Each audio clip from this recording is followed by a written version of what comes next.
and welcome to the daily English news program on Azərbaycan Television. With your host İlham with the most important events of the day. President İlham shared yet another good news. The head of state made a post on his official Twitter account.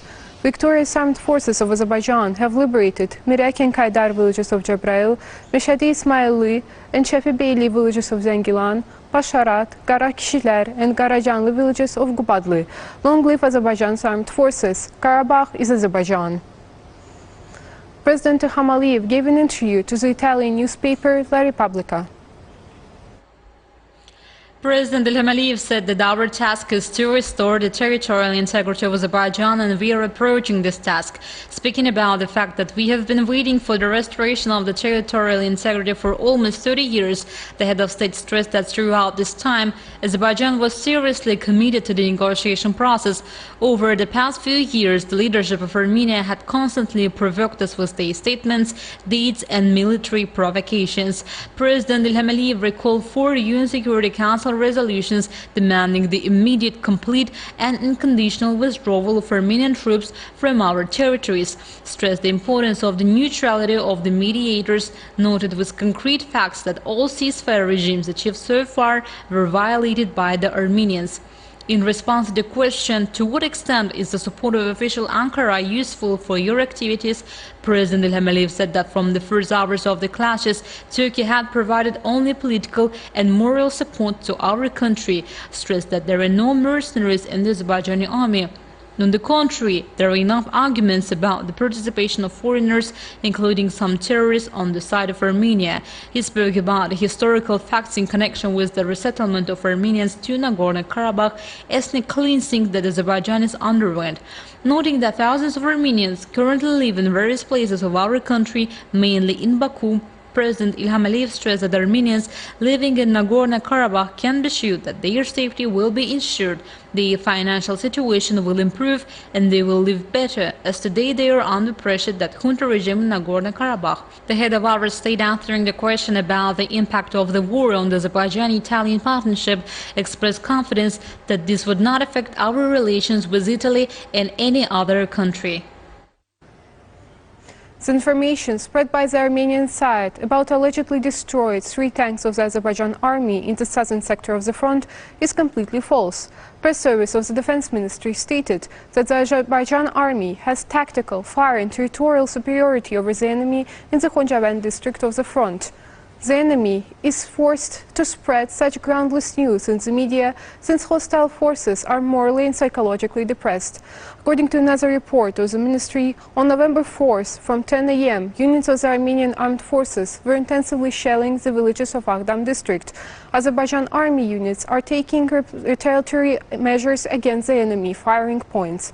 On November 4th, starting from 8:05, the Armenian armed forces units periodically fired at the Gusarlı and Gazian villages of Tatar district, as well as Hacılar, Karahanlı and Boyrat villages of Acabadi district. The Azerbaijan army units are taking adequate resolute actions.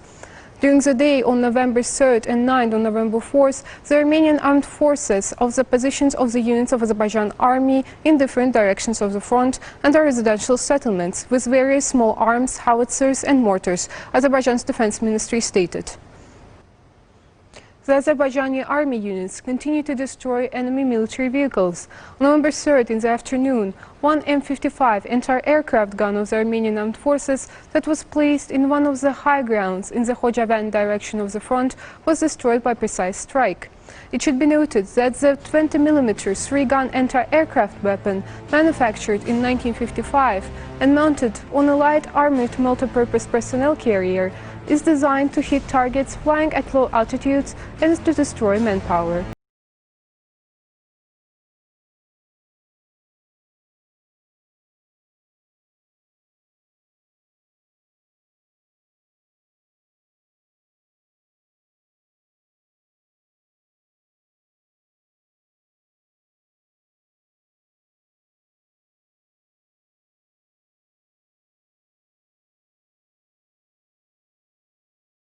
Starting from 10 a.m. on November 4th, more than 60 missiles were fired by Armenian armed forces. The shells, which fell mainly on the settlements, inflicted damage on the farms.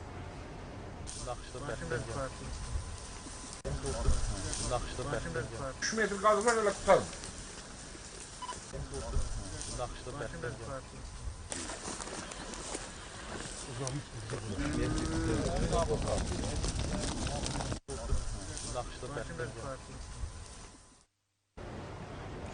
The multiple untrue and false pieces of information contradicting each other are being disseminated by Armenia and the so-called regime.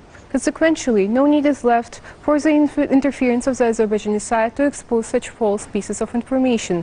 Assistant to the President of Azerbaijan, Head of Foreign Policy Affairs Department of the Presidential Administration, Hikmet Ajiyev said, quote, "The greatest danger for civilians living in Azerbaijan's Nagorno-Karabakh region of Azerbaijan and Armenia and the criminal junta regime.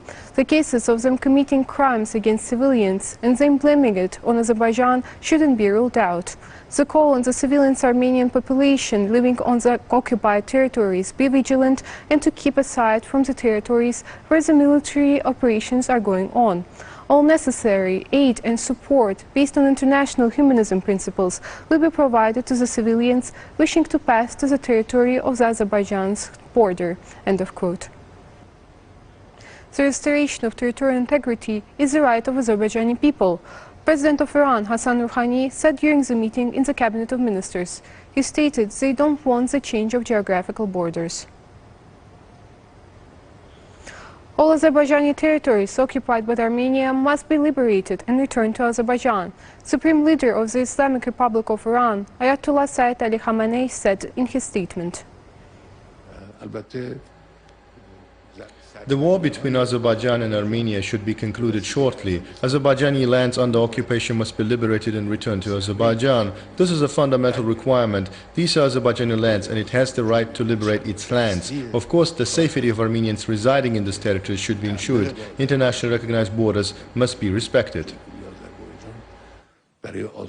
Ambassador of Iran to Azerbaijan, Sayyid Abbas Mousavi, also said in an interview that Iran supports the settlement of the Armenian-Azerbaijani conflict within the principles of international law. Iran always shared the same position on the Nagorno-Karabakh conflict. This issue must be resolved within the framework of the principles of law accepted by the international community. Although Armenia is a neighbor of Iran, we have repeatedly told them that the Nagorno-Karabakh issue must be resolved within the framework of Azerbaijan's territorial integrity, within the requirements of international law. Iran's Supreme Leader, Ayatollah Sayyid Ali Khamenei, has already commented on this. The Supreme Leader's opinion that all the territories of Azerbaijan occupied by Armenia must be liberated and must be returned to Azerbaijan once again shows the attitude of the Iranian government to the issue. An article on Nagorno-Karabakh was published in Ashah Al-Afzar, Arabic international newspaper headquartered in London. It covers President Ilham Aliyev's view on receiving the conflict and the expecting an intervention of the third country. The article also highlights the Geneva meeting regarding the ceasefire. 1,227 infections with the novel coronavirus were registered in Azerbaijan. 667 people recovered after treatment and were released home. 12 people who earlier tested positive for COVID-19 died. The overall confirmed cases in Azerbaijan have reached 59,509, with 45,697 recoveries and 780 deaths. Number of active infections is 13,032. To detect new infection cases over the past day, 11,474 tests and overall 1,391,253 tests have been conducted in Azerbaijan so far, reported the task force under the Cabinet of Ministers. That was all for the day. Thank you for being with us and see you next time.